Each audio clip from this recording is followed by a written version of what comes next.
morning, good afternoon, and good evening, everyone, and welcome to this Asia-Pacific Stats Café on AI and the future of NSOs. So my name is Richard Tonkin, and I'm a statistician here at ESCAP, and I'll be your moderator for today's session. So just a few quick things to note before we start. First, the session is being recorded. And second, that recording, as well as the slides from presenters, will be made available on the event webpage. And final thing, just as there's a lot of us here in this Stats Cafe, if you could keep your microphones muted unless you're speaking, that would be super helpful. So in a moment, I'll hand over to our Director of Statistics here at ESCAP, Ms. Rachel Bevan, for her opening remarks. But before I do, just quickly run through the agenda so you know what to expect. So we'll have our keynote presentation on the topic of AI and the future of NSOs by Mr. Osama Rahman of the UK Office for National Statistics, following which we'll hear from four very distinguished speakers from across our region who will share their national experiences and perspectives. Following that, we'll hear from two colleagues from UNEC and ESCAP who will share very briefly from a development partner perspective. So in the interest of time, I'll introduce each of our speakers properly as we come to them on the agenda. Following speakers, there's going to be a time for question and answer and discussion, but please feel free to share your questions in the chat at any time throughout the Stats Cafe. So over to you, Rachel. Thanks so much, Richard. So as Richard said, I'm Rachel Bevan, Director of Statistics Division here in Bangkok at UN ESCAP. And it's my pleasure as well to be able to welcome you all to today's Stats Cafe. This is really a topic that's both timely but also transformative, AI and the future of National Statistical Offices. And the week before last, some of us participated in a joint OECD CoStat event on data for AI and AI for data. And it was very clear that this conversation is really gaining momentum. And AI is no longer a distant concept. It really is woven into so much of our daily lives, whether we kind of know it or not. Whether it's using Google Translate to read a menu in Thai, which I do have to do, or relying on a mapping app to try and navigate Bangkok's terrible traffic to get home in the evenings. But AI is really shaping so much of what we do in our daily lives, but also in the way in which we work as well. And when we look, though, I think at National Statistical Offices, we see that, though, that the adoption of AI is still, I think it's fair to say, or perhaps do a bit more on this, it's still fairly limited. And we hear lots of ambitious promises about things like real-time poverty estimates that we'll be able to get at the village level, just using satellite imagery, automated data processing. But actually, I think what we see when we work with countries that actually, in the reality, it is actually much more complex and challenging to do those things. And some of these promises may be premature, but I think we would all agree that the potential is undeniable. And at the moment, AI is not necessarily replacing surveys and censuses, not yet, but it certainly is helping in terms of enhancing and streamlining processes, helping to open up new possibilities as well for data production, data analysis, data visualization. And today's cafe session is really about exploring those possibilities. We've got a fantastic lineup of speakers, as ever. And I know Richard will be moderator, so he'll be introducing all of them in a bit more detail. But let me just say as well that we've got quite a few presenters, but we do also want to hear from everyone else as well. So as ever, please do post questions, your ideas and your reflections as well in the chat function, because we want to hear from as many people as possible. Let me also say before I close, just a huge thank you to all the speakers in advance. Thank you for being here as well, to those that are here super early in the morning for them. And thank you for contributing to this really important Stats Cafe. So I'm just going to hand over to Richard, who's going to moderate today's session. Thank you. Okay, thank you very much, Rachel. So before I introduce our first speaker, I just wanted to quickly share, just building on from what Rachel was just saying, we are going to be asking some discussion questions to everyone throughout today's Stats Cafe, and we'd really like to get your perspectives on those questions.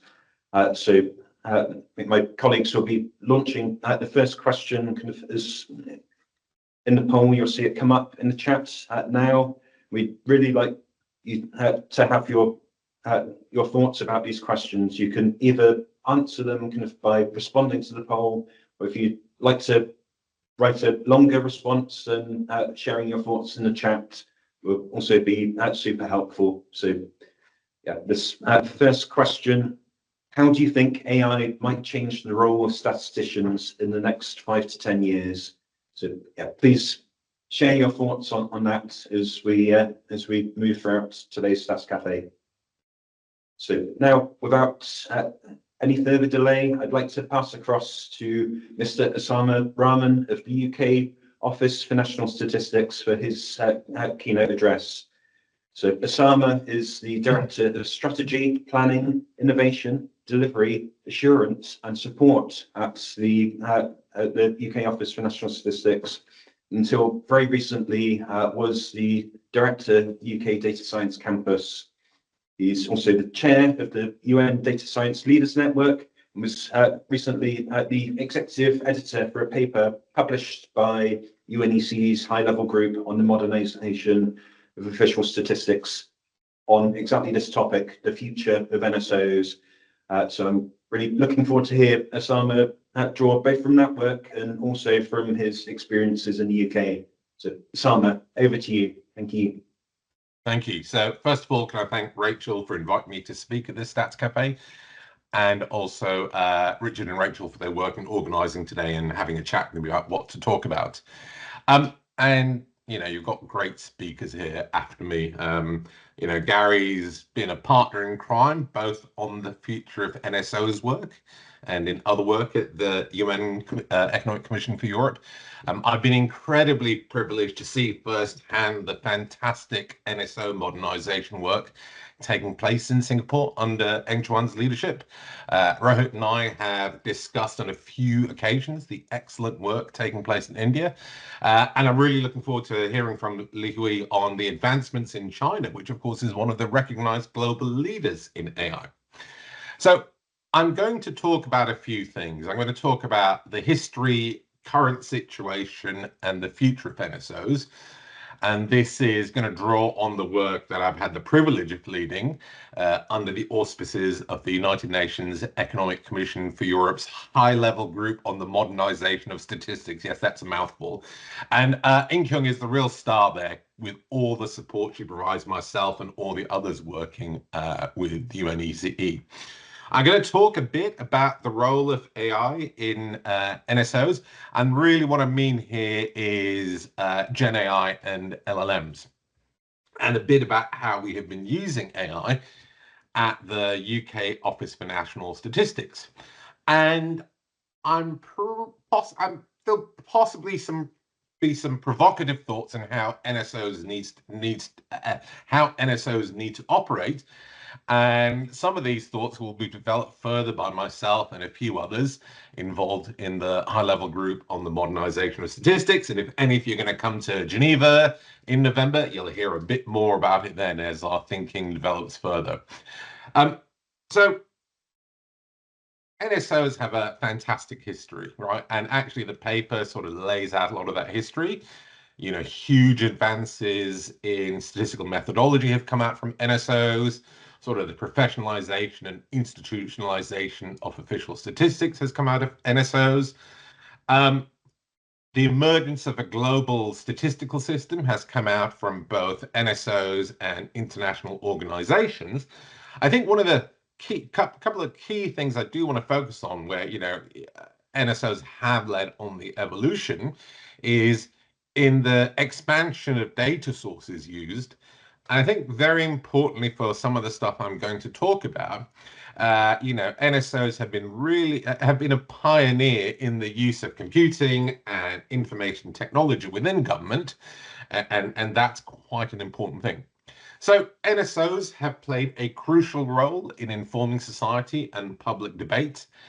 And, the key thing about the work of NSOs is that it's grounded in the principles of transparency and trust and integrity. And these are the cornerstones of trustworthiness. And like I said, the work has evolved, particularly, I'm going to reiterate again, pioneering the use of data and technology in government. And I think that history and our role means that NSOs are uniquely well placed to respond to the significant challenges and opportunities that are being created in this age of both increasingly rapid social and economic change, but also technological change. So what are the challenges, some of the challenges currently facing national statistics offices? Well, the NSOs have traditionally acted as data controllers, producing estimates of population parameters or economic indicators by using sound statistical methods. However, there's this growing data and information ecosystem out there, and there's a need for a trusted voice within that ecosystem, and with that trusted voice providing guidance in managing new and high-value data sets. So I think we have to manage our traditional role as data controllers as we slowly but surely become trusted data intermediaries. And I think this role as trusted data intermediaries is increasingly important given the data ecosystem, which is exploding, and figuring out how to best to leverage data and statistical expertise. So, we more and more of the data that we use is not going to be generated by ourselves or even by government through, government administrative systems. There's also societal changes that I think pose a challenge to some NSOs. And although not all of these hold in all countries, I think there's a bunch of things happening, at least in some countries, where there's things like decreasing social cohesion, there's growing political polarization, there's a heightened sense of privacy.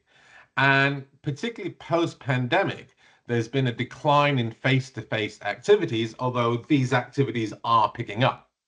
And I think this set of challenges in some countries are leading to an alarming drop in response rates to core surveys, particularly labour force surveys. And the UK is no exemption for that. The UK is an example of where we've had some rather alarming drops in response rates to our labour force survey. But what else is happening? Well, there's the growing presence of private companies in the data business, and we can see them as competitors. And there's the expansion of multinational corporations and their influence. We need them, but do they need us? And how much will the public trust us if we use them? Like I said, some of them act as competitors, but they have a different purpose, profit, than us. So is that going to cause some public disquiet if we, collaborate with these competitors? And like I said, there's an absolute explosion in the availability of data that is a much, much higher granularity, velocity, and spread than the data that's traditionally been collected by government, whether it's via surveys, most of which we do, or even administrative systems. I think, when people talk about administrative data as big data, I think you don't know what you're talking about if you think admin data is big data. So this data of life, right? So that's what Haishan Fu, who is chief economist of the World Bank, refers to this stuff. It's a byproduct of how we live our lives, right? It's different from survey data, which is where we try and tell people or NSOs how we live our lives, right? There's a difference between telling, which may not be correct, and actually having data that's a byproduct of how we live our lives. And much of that data is generated by private sector companies, and it's generated using devices such as those in our pockets or on our wrists or on our desktops, with multiple apps generating a massive range of data, from health telematics to financial transactions data, to location data, to product purchase data and beyond. So we leave digital footprints in so much that we do.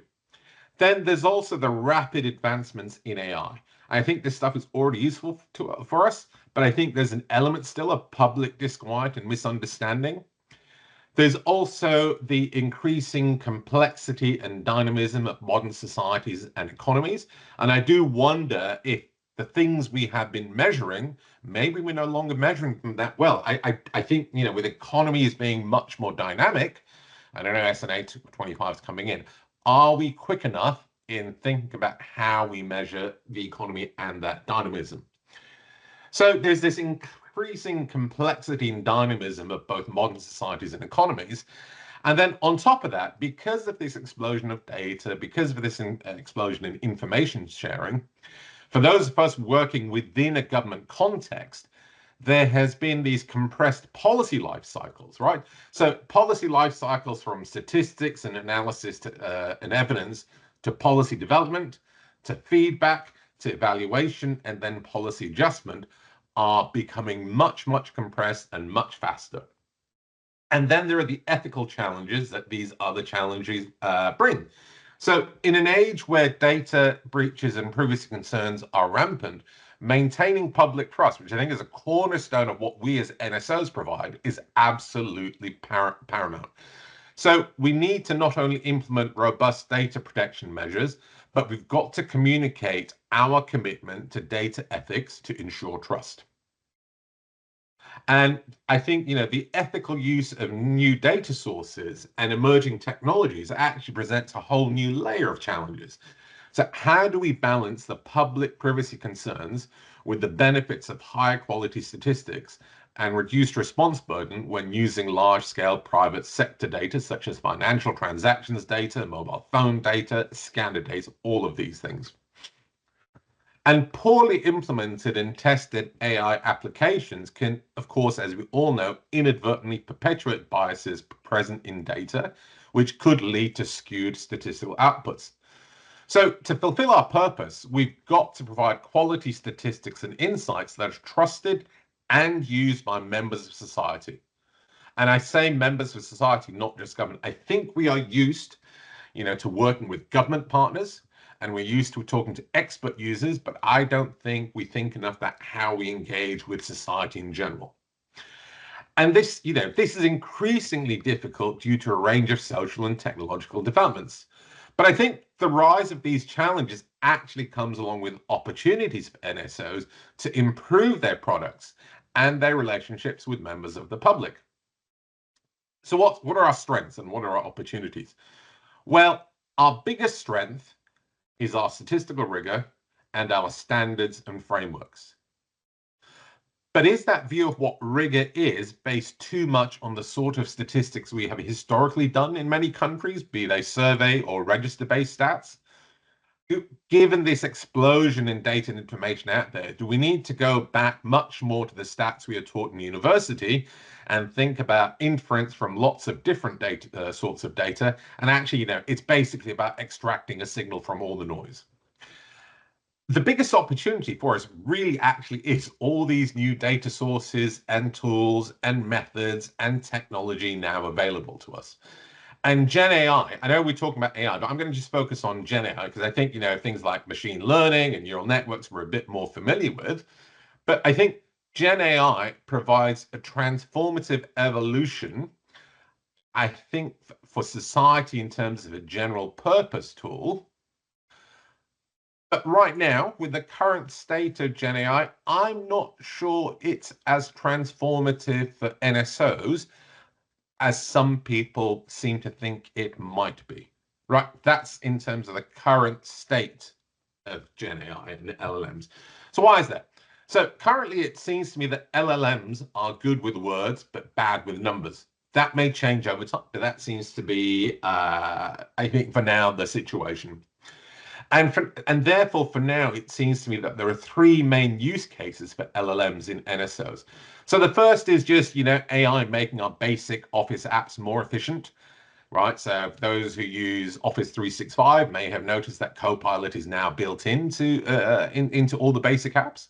But that's not a use case that's just for NSOs. That's just sort of a general use case. And you can think then of GPT and ChatGPT standing for general purpose technology rather than generalized pre-trained transformer.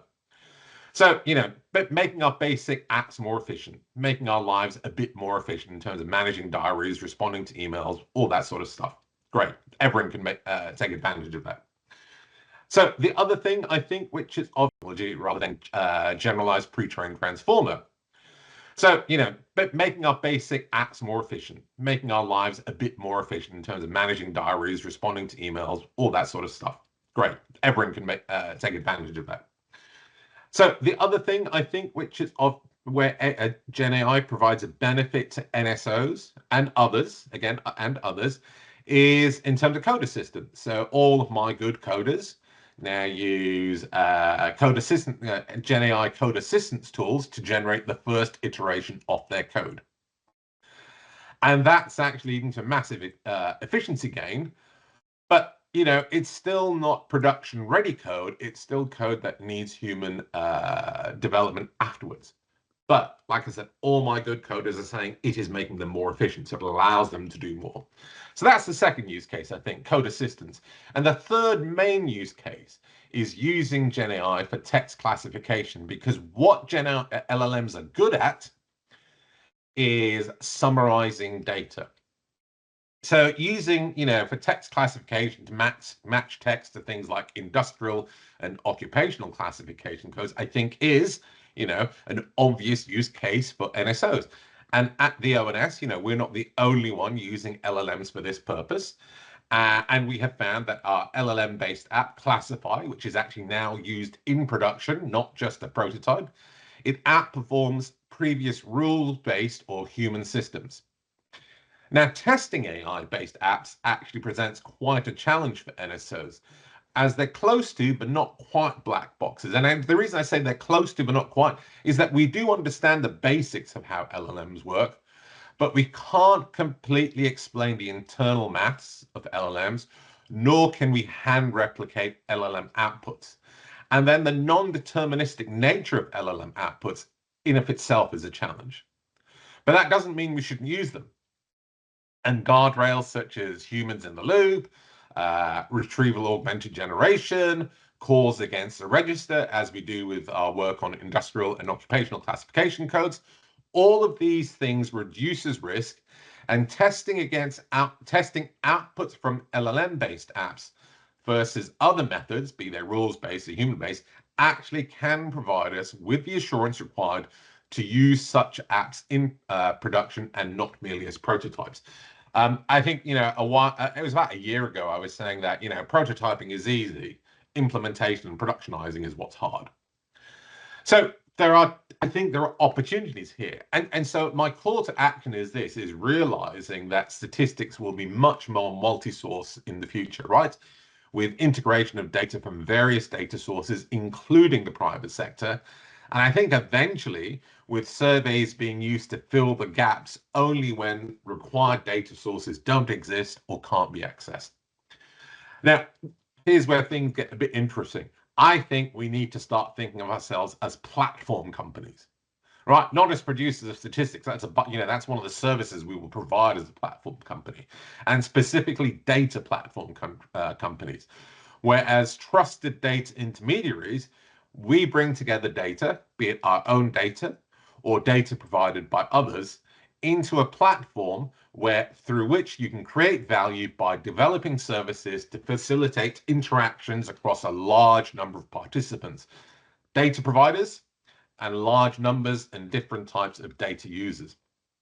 Now, if you think about platform companies, they tend to use digital infrastructure to scale participation and collaboration, and tend to be very responsive to user needs, rapidly developing services and microservices or apps, and continuously refining and improving them, right? So even if you think of Google Maps, that's one thing. It's been continuously developed. And I think thinking of ourselves as data platform companies will suggest we move away from paper-based, PDF-based, or even HTML-based dissemination. I mean, my dad's 90 and he's not very tech savvy, but even he gets the data and information relevant to him at his fingertips from his service providers, be that the National Health Service, his bank, utility companies, whatever, and he gets that targeted information or data via the device in his pocket through a sequence of microservices. So Our data and statistics need to be much more easily available at sub-economy and subpopulation and in a self-serve manner. But acting as a trusted data intermediary or a data platform company means we may be moving away from provision of data for research and statistics, which has been our core, to also providing data for operational purposes. If we are government's main data platform, then surely we have to service operational users and customers. For some countries where financial constraints are beginning to really bite, governments are unlikely to pay for data to be linked or brought in twice, once for research and statistics purposes and once for operational purposes. But there are technical solutions that will allow this to happen once. And the increasing amounts and sorts of data we will be using over time and think of ourselves as platform companies means we need to be investing much more in privacy enhancing and preserving technologies. We need to ensure that the key information, data products, analysis, and statistics that are available in the public domain are high quality and comply with the fundamental principles of official statistics, comply with quality frameworks and other relevant guidance, without excluding the possibility that we may not be producing all of the data products that come out from this platform. We need constructive collaboration, including with new partners outside the NSO system. And in the UK, we have a fantastic partnership with Visa. In terms of financial transactions data, we're working constructively with Google in terms of our technical infrastructure. And we need to engage with wider government and society to figure out what is our role in data stewardship and data governance, and as a trusted data intermediary or data platform company, given this exploding data landscape. And even more important... Sorry to interrupt. It's fascinating, but can I ask you to start to wrap up? Yeah, I'm almost there. Right. Okay. So I think one thing is we need to think less about AI for data and statistics and more about data and statistics for AI. And I really think it's important that everyone looks at Olivier Dupre's work. So we need to evolve much more rapidly than we have. That is going to require a new set of skills and expertise within our NSOs. We need to move away from how we have been producing stats pipelines, and we need to be thinking about reusable microservices, modularization, containerization, all that orchestration, all that modern digital production stuff. And that all means continuous improvement. Okay. So and that actually all means we need a less risk averse, more innovative culture within NSOs. So we've got great history. We face big challenges, but I think there are huge opportunities there. And if we can change how we operate, change how we think about ourselves, then I'm actually excited about our future and believe we can provide even greater value to the public that we serve. Thank you. And sorry for going over time.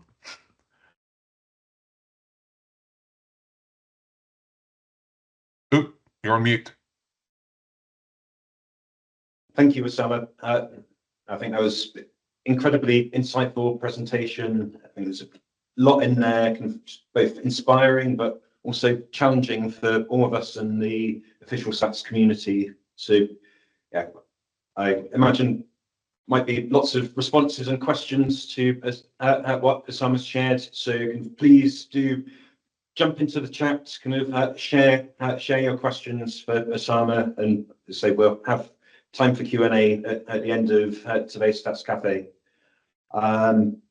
So before I go on to introduce our four amazing panelists, I want to share our second discussion question, which I think will be shared in the chat now. So what do you think is the biggest challenge or concern when exploring the use of AI tools in the National Statistical Office? So yeah, do jump into the chat and respond in the poll to that question. We'd love to see as many different perspectives as possible. Okay, so on to our speakers. So first, let me introduce Dr. Ko Heng Xuan, who is the Chief Statistician of the Department of Statistics in Singapore. And as well as that role, Eng Xuan is also the current chair of the Bureau for the ESCAP Committee on Statistics. So we're, as I say, how grateful we are to you for all the support that you provide official statistics in our region. So Eng Xuan, over to you. Thank you.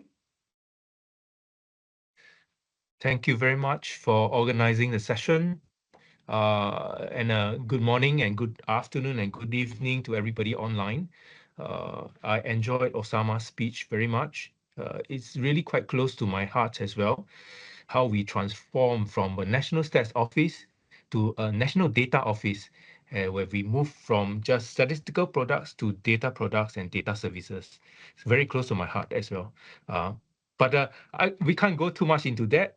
So today's topic, I just want to focus a little bit more on AI strategy in Singapore. So if you can, may I just request the Secretariat to help me flash the slide? I'm not sure whether it's on. I just have 2 slides. Let's go on to the second slide. Yeah, thank you so much. Second slide, please. The one just before that. So this is what I'm going to roughly cover. We're going to talk about how we did it in Singapore, sharing our own experience. We talk about products, what are AI products for us, whether is it for productivity gain or for knowledge creation. Then we're going to talk about the process, how we did it, and the people, what's the condition for us, because developing AI tools is not just about the tools themselves, but are the people able to do it?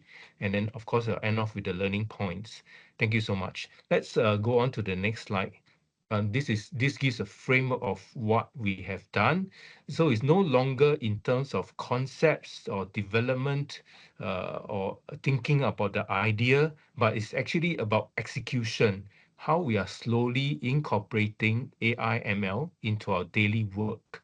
And in terms of our daily work, we are talking about the different statistical processes that we have, whether it's in collection, compilation, processing, and integration, or analysis. And finally, in terms of dissemination, where does the AI, the machine, come into play within each of these processes? So this is where we give an overview map of what we have done.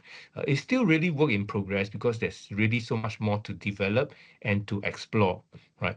So we're just going to talk about one example, DICE, which is DOS Intelligent Classification Engine, which is what Osama has mentioned about in terms of coding. AI, they are very good at coding, and that's where we got most of our productivity gains. They are using LLMs to identify the most suitable occupation code or industry code or education code, what kind of codes you have. And in the background, what we have are training data sets where we have used past censuses, past labor force surveys, where we have the expert coders who have manually coded them into codes.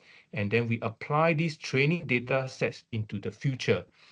So when somebody free text occupation description into the user interface, what comes out will be a set of probable codes for the coder to choose or for the user to choose. And they come with probabilities. What's the most probable one, followed by the second one and third one. So you get a top 5 most probable codes. And that's where a lot of the productivity gains are possible with AI in the coding system that we have. The second point I wanted to talk about is on knowledge creation. I think briefly Osama mentioned about how new data from the web can be used to create new data sets.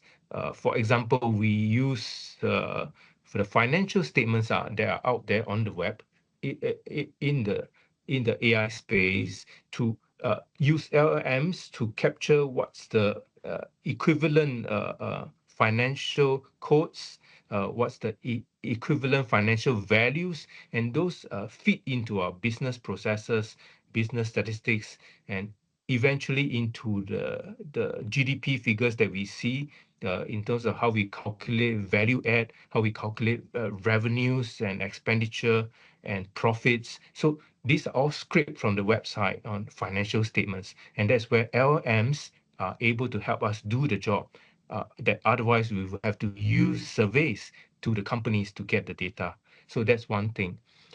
We also use family relationships, the graphical methods to be able to link people up in our registers, to form families, to form households, and the graphical relationships. And that actually is a new area of work for us so that we can actually have a much better linked household. And we are looking at this to see whether we can replace traditional household concepts into administrative-based household concepts. So we don't need to survey people for their relationships, but from the registers that we have, we form the household to provide household income, for example, or household expenditure. What's the household formation that is going forward into the future? So we use all these linkages, and that's all done by network modules that we have. And of course, we have heard about near real-time data. We scrape the websites for business confidence index that can actually replace our business expectation surveys. So real time, you capture the mood on the ground of businesses, on consumers, and then we can actually create indices for that. That's really still work in progress. And there's a lot of area of knowledge creation possibilities using AI and ML. But of course, the key thing that we need to take note of is the risk of hallucination, and that's where we are trying very hard to do parallel indices to study where are the areas that we need to guard against. Okay, the third point I want to talk about is on process. How did we start doing this? Actually, we transformed in 2018, but COVID actually delayed us for a while because we couldn't interact with one another, and we need the community to come together to talk and discuss things out. But we took a start again in 2022, where we have the hub and spoke model. So we set up a digital transformation unit, and which is the hub, which is center, and the spokes are all the statistical divisions that we have, where everyone come together to think about what are the possible seeds that we can plant in terms of AI and ML, and in terms of all the processes that we have. And they will come together at the hub, and we will prioritize where our efforts should be. And this is where the knowledge base is being stored in terms of the LLMs, in terms of all the different processes. And there are areas that nobody is taking care of, like ethical AI. Where does ethics play in the AI sphere? And that's done by the central unit. What's the community of practice in terms of MS Teams channel, for example? They'll set it up and they'll have a discussion panel across all the statistical division that we have. And that's where we have start small at the different places, come together and grow something that is possible for us for a start. And the last part I want to talk about is people building capabilities within the department. This is where we think that there's a lot of opportunities out there for us to learn. We send our people to Grab, for example, or Carousel, Expedia, or the big banks that we have in Singapore. And that's where all the processes are happening very quickly, AI, ML, and we learn from the best. So this common process takes about 6 months to 9 months, and then when they come back, they share the best practices that's in the private sector with us in the Department of Statistics, and that's where we can see all the possibilities coming on. I don't think I have that much time. Just some learning points from our journey. We need to start small and we need to be agile. There are some projects which start and they fail because it's the application is too difficult or there's no real stakeholder, and so we let that fail. Second, we need to prioritize. Some things are more important for us, like the coding systems, because there are huge efficiency gains, and that's where we want to be productive. The second point is on knowledge creation. We see that as increasingly important because they replace survey-based systems. We take what we can from the web, even CPI, we do the web scraping using LLM models to capture the prices, and that will replace surveys in the future. And lastly, I think there's a role for us to play within government themselves because we are continuously developing AI use cases. We are in a good position for them to tap on our knowledge, whether is it coding systems, because everybody is using coding for grants administration, or whether is it service delivery, we have real use data, real-time data that they can tap on for service delivery as well. So that we need to build our presence and our relevance by building on our capabilities, whether is it standards or whether is it the international comparability that we have, and whether is it the larger community that we serve in. We need to build on this so that the rest of government can tap on our expertise. I think with that, thank you so much for allowing me to share, and I really look forward to listening from the rest of the speakers. Thank you so much. Thank you so much, Antoine. Thank you for sharing those fascinating experiences and insights. I'd like to now turn to Li Hui, Deputy Director General of the Statistics Library and Information Service of the National Bureau of Statistics in China. Ms. Li Hui oversees website management and public services of the NBS. She's going to be speaking about how the NBS has developed an AI-powered statistical public service intelligence platform. So over to you. Thank you.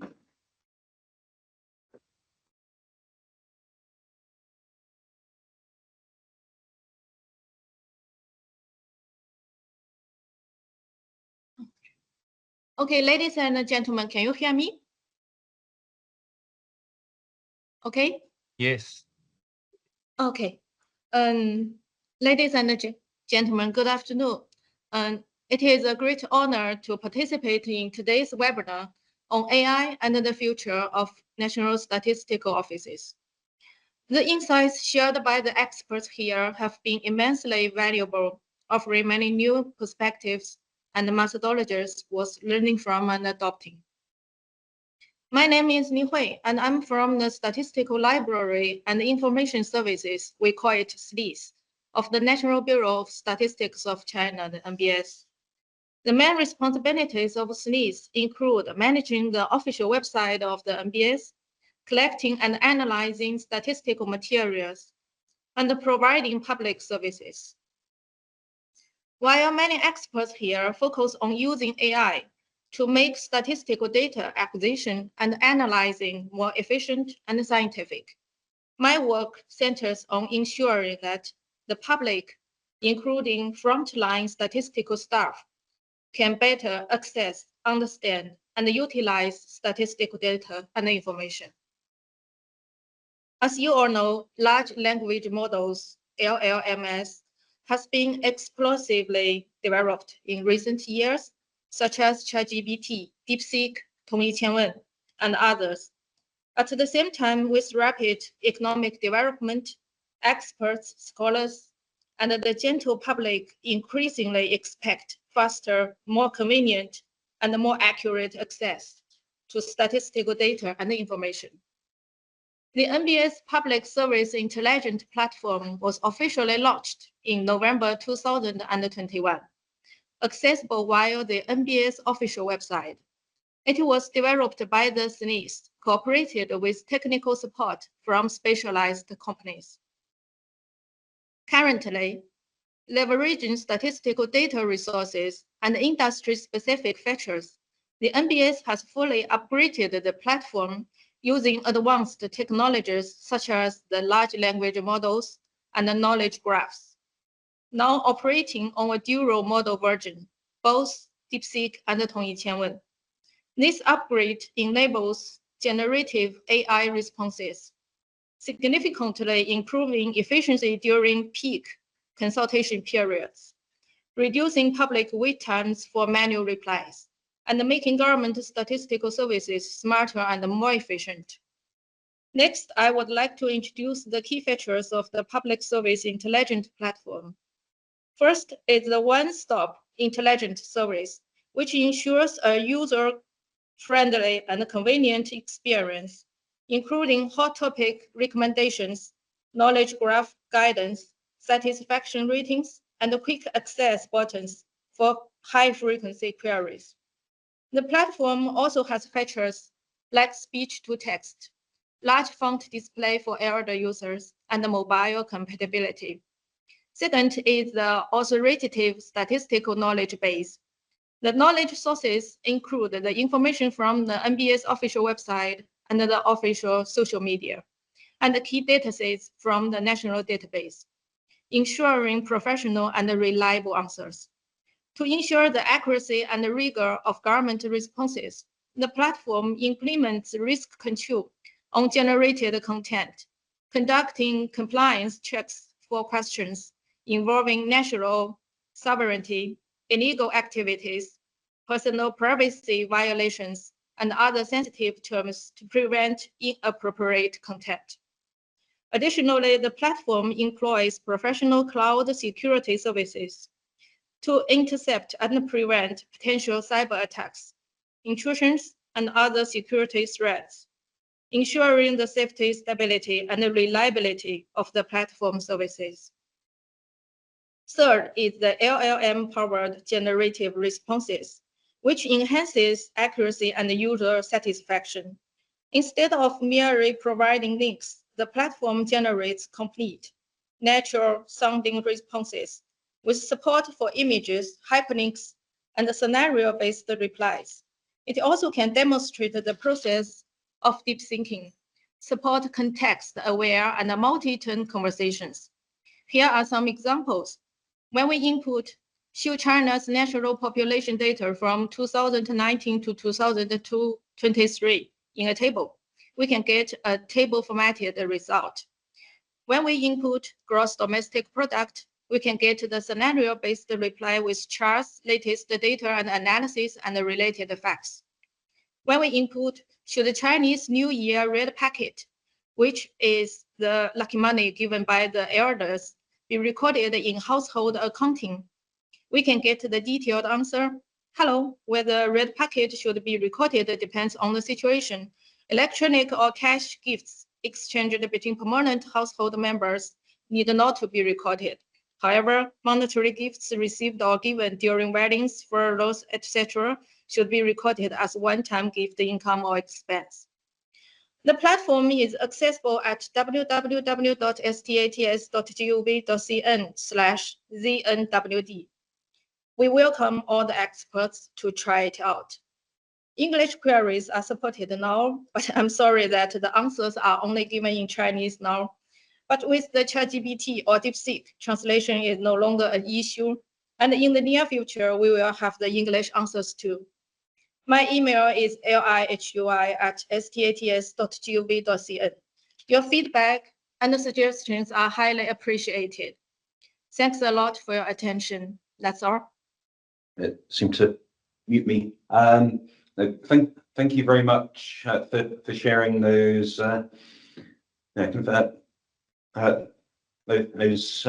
insights from NBS China's. It's very exciting to hear about how this tool is developing.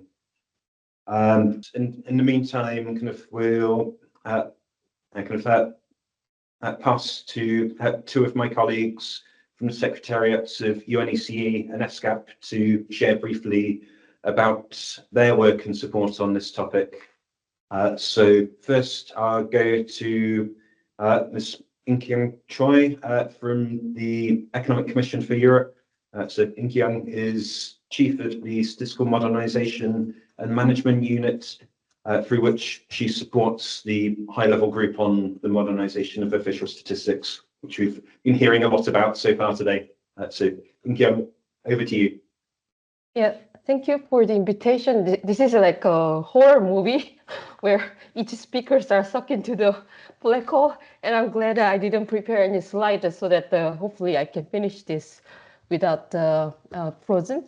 Yeah, so yeah, I work for the UNECE for the high-level group for the modernization of official statistics. Yeah, big acronyms, HHMOS.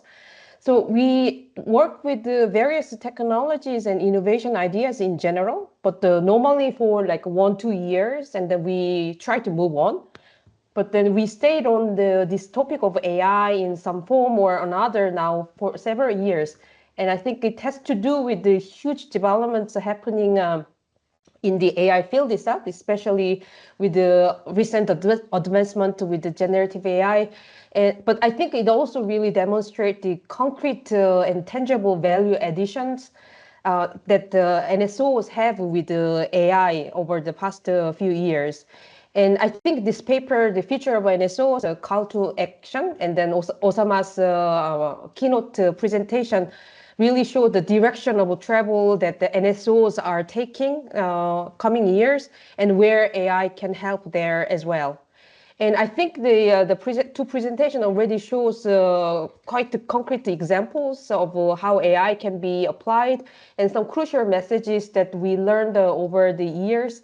And I was given 5 minutes, so I plan to just to very quickly go over 3 points around the skills, because that was one of the key discussion points around the integration of AI into the organization. And the first one is around the AI being general tools now. Osama started his presentation about how AI being used as a general tools and for coding support and for the text classification.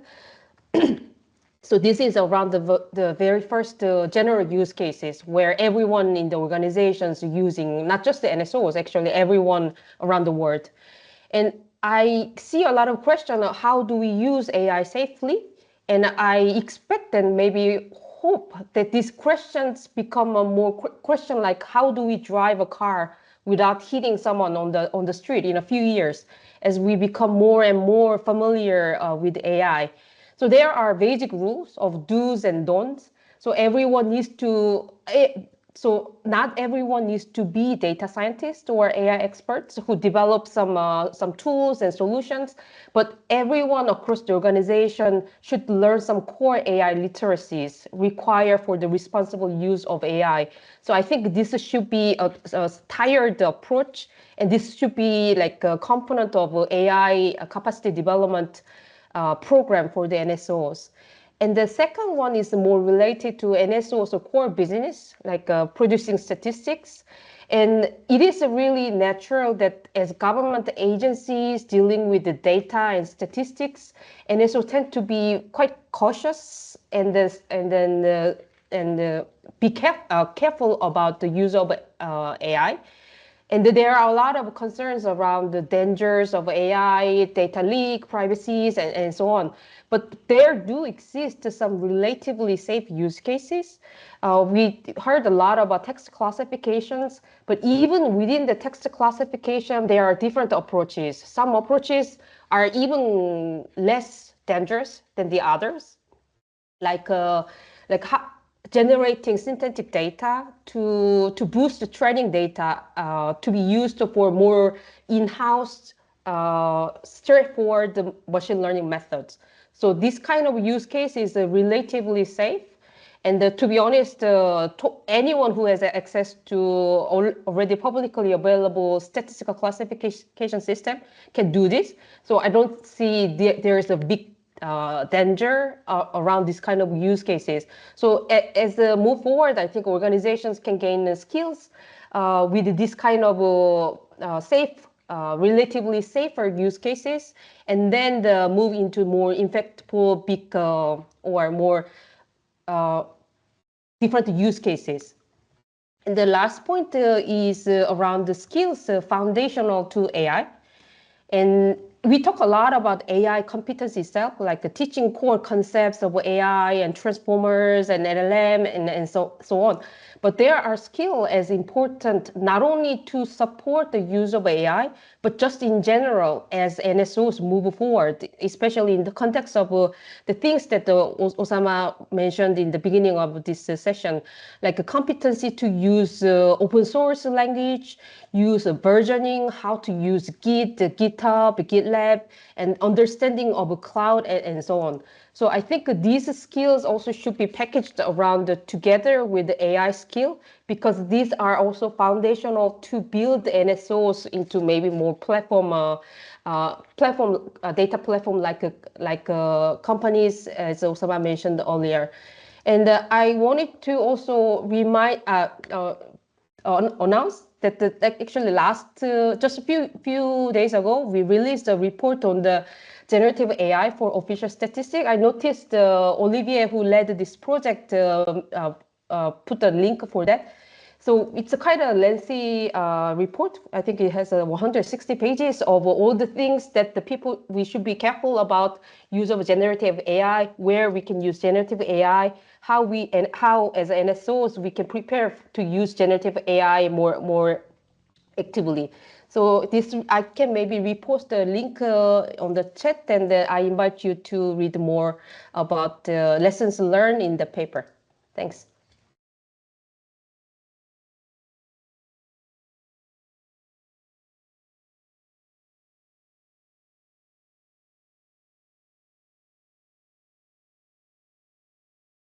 So I don't know why Teams also seems to not want me to speak.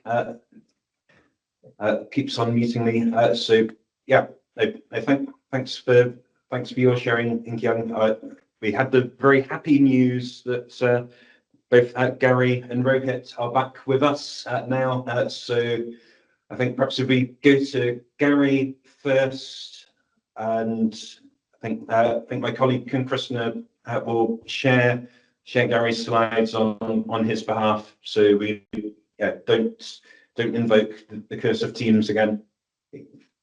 Thank you very much. Over to you, Gary. Okay, I'll do a bit more of a shortened presentation given the time going by. So thank you very much for organising the session today. I think it's very timely, and I think hearing what I've heard from the other speakers, it's sort of, Osama touched on the future of NSOs and where we're going, and also we're seeing some great examples of what we're doing. So what I thought I'd focus on a few levels of this presentation. So if we just go to the next slide. Thank you. So just a couple of examples of where StatsNZ have actually been using some machine learning solutions, which is around our migration estimation, where it's important to know the number of people obviously in any country, and working out migration numbers based on travel arrivals data. And what we've been able to do is create, using machine learning applications, reducing the time of being able to produce accurate estimates from a matter of months or many months down to a matter of weeks. And that actually is very important for population estimation and growth and calculation. So that was one application we've been doing some work. Another area is in our census file, where we've been bringing together a lot of admin data, and because the admin data is based on when people have interactions with government, we end up with lots and lots of different addresses for people. And so what we've been doing is using some machine learning XGBoost and methods like that to actually identify the most likely place that someone is going to be resident, which is very important for when you want to put people into houses, as Kyung talked about, but also for things like electoral boundaries and aspects like that. So what is the size of a population in a local area is really important. So those are a couple of areas. So if we push to the next slide. The next slide, yep, hopefully. Maybe the font's a little bit too small, but these are areas where we've actually got pilots underway at the moment, thinking about where we want to use AI and ML in different parts of the statistical process that we have. So we're looking at land coverage using satellite imagery, and a lot of sensor data. Some of our animals have tags on them for outbreaks of disease, so we want to understand that. We also want to think a bit about crop coverage using some of the satellite imagery that is available. There's a lot of examples there. I won't go through them in detail. Some of these examples people have actually been doing in other places. So like code conversion, moving from SAS to R or Python and things like that. Actually, which is with the legacy challenge of some of our data or some of our systems. People like in Ireland, for example, the Irish Stats Office have been doing a little bit of work in this. So we're actually sort of following along from what they've done. As Osama talked a bit about large language models and classifying, and we've got some, at the moment we're consulting on the way we take our next census, and we're thinking a bit about the feedback that we get and how do we process that using large language models to actually process that data in AI is going to be really key. Move to the next slide, please. Kyung just mentioned the paper of around Gen AI, and this is a picture that I like and I stole out of the publication, but it's sort of where the people of the authors of the paper felt that there were going to be some where we could actually apply Gen AI in the statistical process, both the GSPPM but also the GAMSO, which is about how to run a national stats office. And there's examples tagged to each of those as well. If we go to the next slide, it will take. So what this slide is another a rendition of that, where the orange parts are sort of your AI, and the grey parts are where we're sort of extending, where we think there's actually even more scope to actually introduce AI into the work of the National Stats Office. As you can see from that, there is a lot of areas of potential application, and we need to think about how we want to apply those in the world. If we move to the next slide, please. So in Statistics New Zealand, we've introduced a number of guardrails that have been agreed to by our governance boards, and we sort of our overarching posture of our guardrail is to experiment and then scale, always making our processes open and keeping people informed at every step of the way, and using our approved tools and having someone check the results before we actually use them. So that's sort of our one line of our guardrail. But then I've delved a little bit more and provided a little bit more detail into our guardrails that we have within Statistics New Zealand. So we have, clearly lined areas of definition of who's owned and responsible for applications of AI. We also have processes where we're actually testing and training and thinking about our application of AI across the statistical system. We also have a transparent, what we call a transparency register, which includes human in the loop and prompt hygiene and all sorts of things that actually we sort of track at the moment our use of AI. And so we're very clear, and we sort of are encouraging of it, but we're also just keeping a tab on where we're using AI.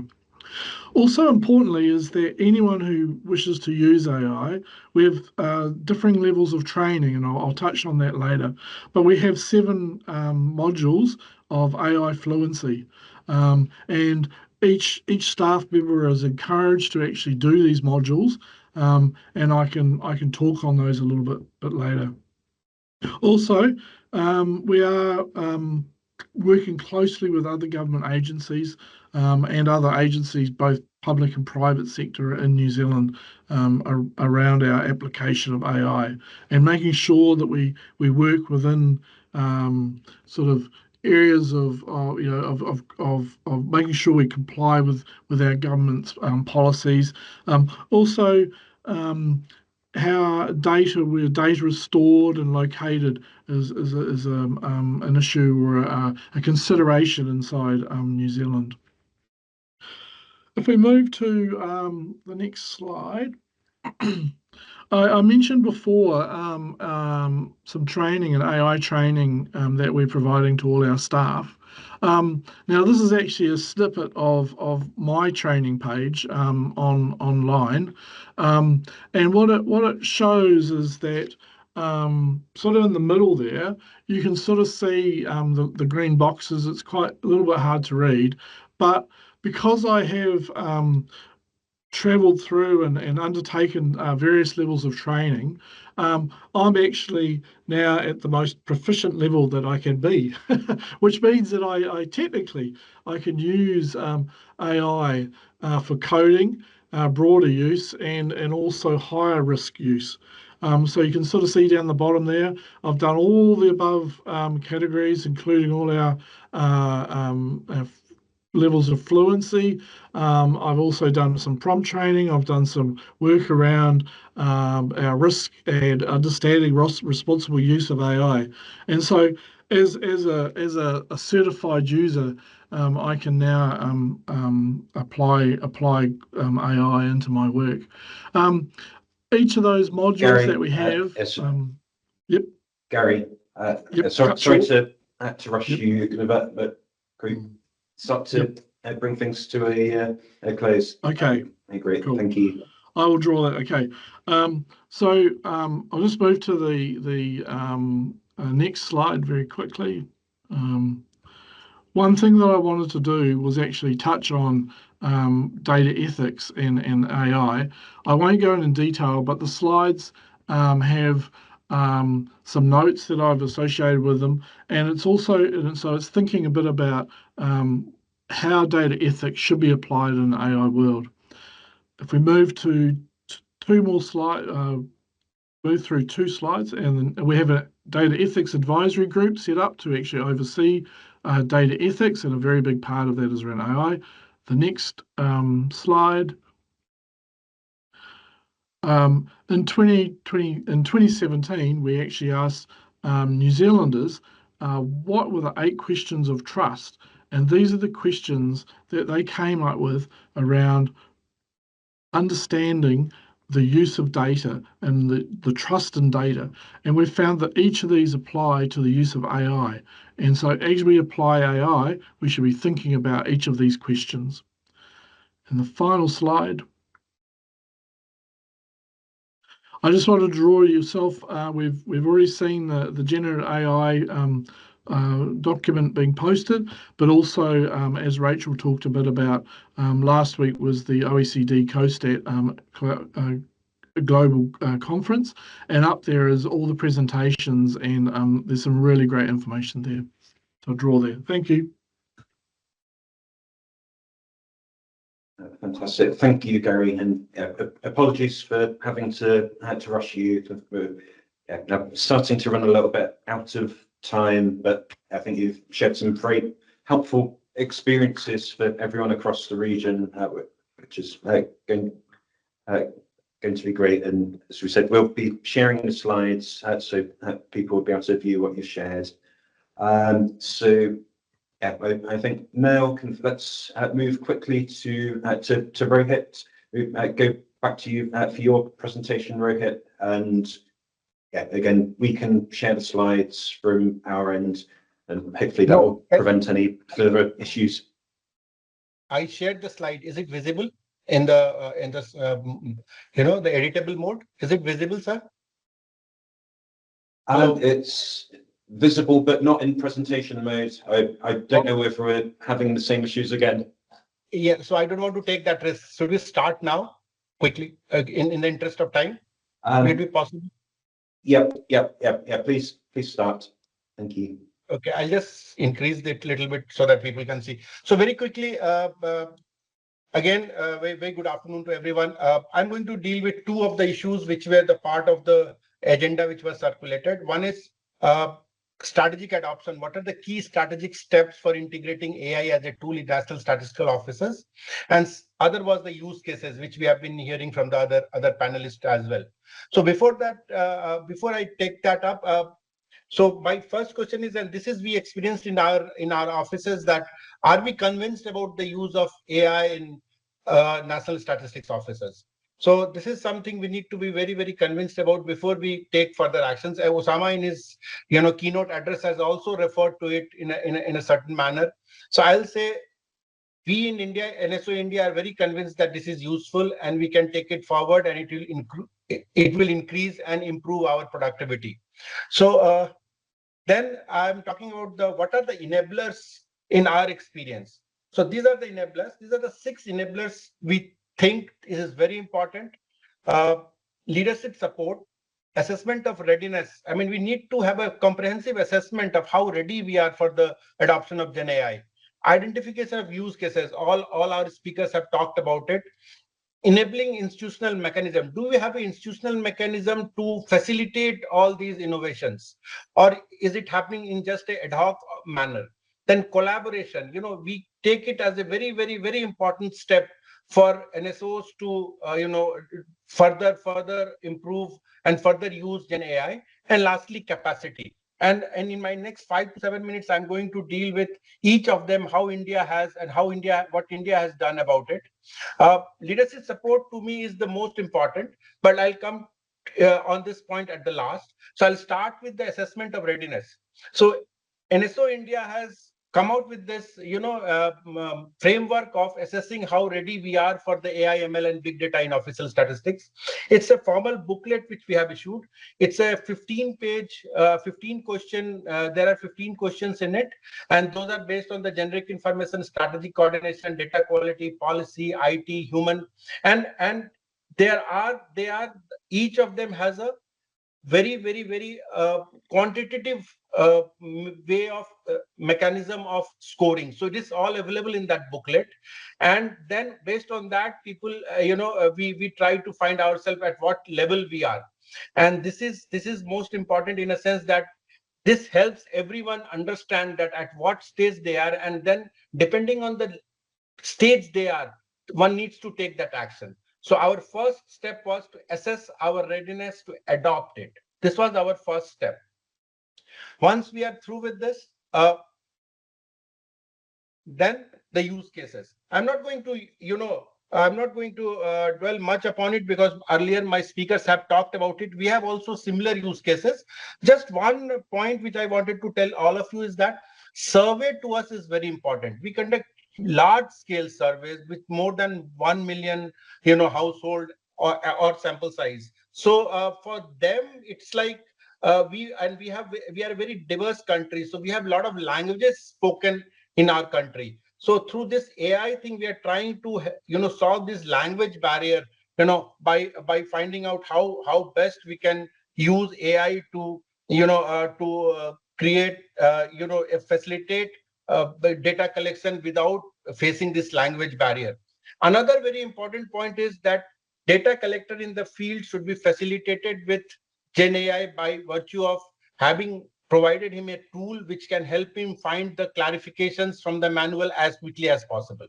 So this is something also is very important to us. Then of course there are text to classification, which we are all talking about, and yes, we are also working on it. After the text to classification, we have something called at the dissemination level, we have 2-3 use cases, which is either at the pilot stage or one has almost reached production. I'm very happy to say that there is a chatbot which is inbuilt in our website, and it's going to be launched very soon. So it has almost reached the production level. Similarly, as Italy has done, we have put up AI-based tool in our database, and from there you can give instruction in natural language and get the replies based on what you have given, which removes the technical barrier. So we are using AI to remove the language barrier. We are using AI to remove the technical barrier. So people need not know the jargons we use in NSOs to get the data. So this was another point which we had in mind. Going forward, we talk about the institutional mechanism. So do we have something institutionally built in our system which will facilitate innovation? In NSO India, we have something called Data Innovation Lab. Data Innovation Lab is something which was, which started a year or so back. It helps us, do innovation in the field of data. These are few of the approaches we take for data innovations. So use cases, consolidations, in-house POCs, research, very important for us. Collaboration and feedback, and documentation and reporting. Whatever we do, and of course, failure is an integral part of it. That gets documented and that gets reported through our channel. Once we are through with this institutional mechanism, then we come to collaboration, which we again consider as the most important thing, because we all are starting. I mean, some of us have just made some strides to it, but most of us are at the same place. So, collaborating with each other will really help us find out what is going on in this area. So we are collaborating within government, as you can see, with academic institutions, with students and researchers through hackathon and other projects, with startups. So these are our 4 pillars of collaborative framework, which we follow, and we take into account the collaboration based on this. Based on this, as you all can see now, we have a lot of collaborative projects going on with our institution, academic institutions, startups, and within the government. So this is something which we think is, and to our experience, is very important, as it helps in building the capacity also. So this is the outreach we had. MOUs have been signed with academic institutions, hackathon helps. We have mentors from different part of the government and private sector. Pilots and POCs are undergoing, and the participation and Senate to sanitize the stakeholders. So these type of activities we take to create an ecosystem, and which to us is very, very crucial and important. And lastly, about the capacity building, I'll say that there are 2 ways of increasing the capacity. One is to train people, on the hard skill and soft skill.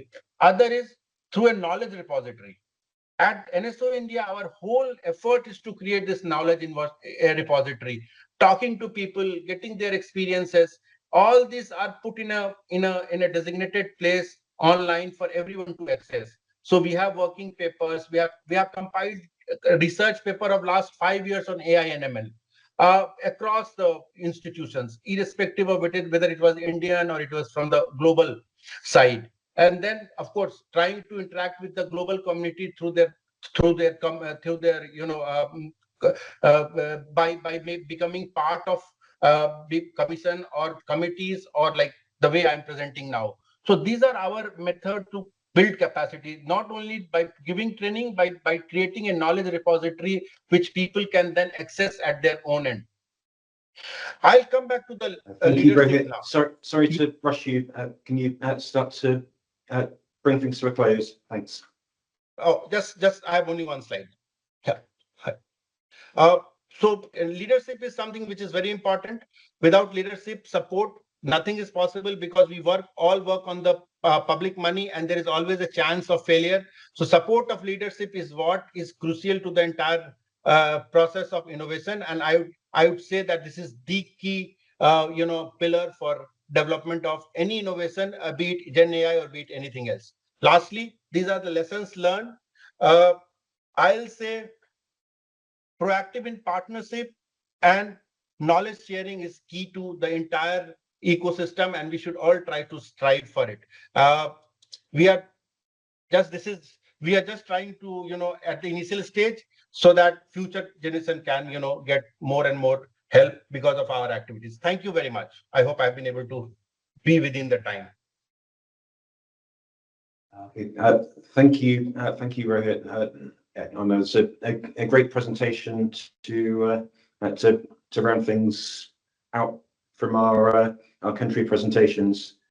So kind of, we've just got time to very briefly hear from my colleague from ESCAP, Mr. Dayan Shayani. Dayan coordinates the data team responsible for the Asia-Pacific SDG Gateway, and he's also the co-lead with me of ESCAP's new Dash team on AI for official statistics. So yeah, that Dash team sounds very interesting, Dayan. Please tell me more. in about 60 Thank seconds. you, Richard. Thank you. Yes, I think I have 90 seconds or 60 seconds. Anyways, I should have asked AI to summarize my presentation. So I'll just give you a very quick overview of what we are doing here in Asia Pacific with this DASH team. It's actually a team of members of NSOs as well as international organizations that just started to discuss how we can use AI in Asia Pacific. And because we're statisticians and we like numbers, my first slide is a few numbers about the DASH team. We have 31 members, 9 of them from National Statistics Offices and 8 from international organizations. And it's a very short-term kind of team that we plan to have activities until the next year. And then we will reassess and then plan further. The main objectives of this DASH team is first to explore how we can use AI in official statistics. So it's a more application focused team, but as well we want to make sure that the use of AI ensures privacy, transparency, and accountability. So we also try to look at the ethical and kind of social implications of using AI. And finally, and perhaps most importantly, we want to be able to share these experiences across the region. So we will try to, as much as possible, document and share good practices, challenges, and solutions. So not just what works, but also what sometimes doesn't work. We would like to share so that we can grow together in the region. Some of the activities that we have already done so far are planned in the near future. First is the organization of Stats Cafés, just like this webinar that we're having today. And this is the first, and I hope we will have many more focused on specific topics of interest. Then we would also like to document some of the case studies of how NSOs are using AI, and more specifically Gen AI, and be able to share those lessons learned across the region. Also, we plan to develop a playbook for AI adoptions. So how do we start with AI? What are the elements that we need in order to have a solid framework for using AI in the official statistics? And finally, we also would like to identify the training needs, and so that we can inspire a course that can help the statisticians in Asia Pacific to improve their skills in working with AI. So we had already 2 online meetings of this DASH team, and we plan an in-person meeting in November. That's all from my side. I think I managed to keep in the time. So back to you, Richard. Thank you. And I think time's been against us all day. We're just about running out of time. But I was wondering if I could maybe at least ask one of the questions that was put by people when they registered. So I think one of the participants today, when they registered, asked the question: can NSOs become something more than data curators for AI and become guardians of data ethics and data equity? So I think that maybe speaks to some of what you were saying, Osama. So not sure if you want to share any thoughts on that question, and then perhaps if any other colleagues want to kind of add a quick reflection as well. So I think we're much more than mere curators, and I think this whole notion of becoming a platform means that we are much more than curators. We bring together the providers of data. We actually do stuff with the data. We provide services using that data. We allow others to provide services via that platform. So it's much more than just a curation job. It's a value creation job, I think. Okay, fantastic. Does anyone else want to kind of add anything on that point? and Yeah, being the I- guardians of data ethics and data equity. Yeah, I might. I think there is obviously a number of aspects that at play, but depending on different circumstances in different countries, who has leadership of the data system and things like that. But I do think national stats offices, as they want to remain relevant, and depending on the right environment, I think they do need to have a much stronger role to play around data ethics and data equity. And also, in the world of misinformation, I think there is a key role for us to play in that space. But it does require that we follow the fundamental principles of official statistics, that we are open and transparent, and we work with equity, with transparency and integrity. Fantastic. Thank you. Thank you, Gary. And we kind of had a question in the chat which was directed to Angshuan. Actually, I see you've responded briefly on that in the chat. I don't know if you want to say anything directly. Yeah, I think in the interest of time, I can discuss a bit more with Ayodele if she's interested. But we are looking at a network-based family linkages to form households and extended households that are not people who are not living in the same address. But this is actually for statistics that policy agencies may want. What is the level of support given to households by members who are living outside in another address? So this is really quite relevant for policymakers. It's something that Singapore is interested in, and we are, as an NSO, we are helping to develop this type of second level statistics. So just sharing what we are trying to do here.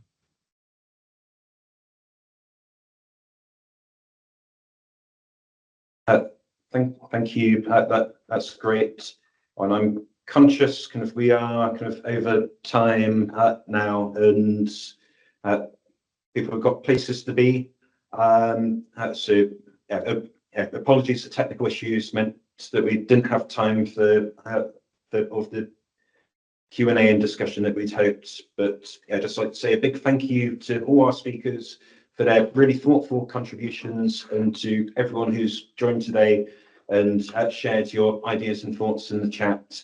It's been kind of really rich session, and I hope that everyone will be able to take some of the insights that we received back to their own work.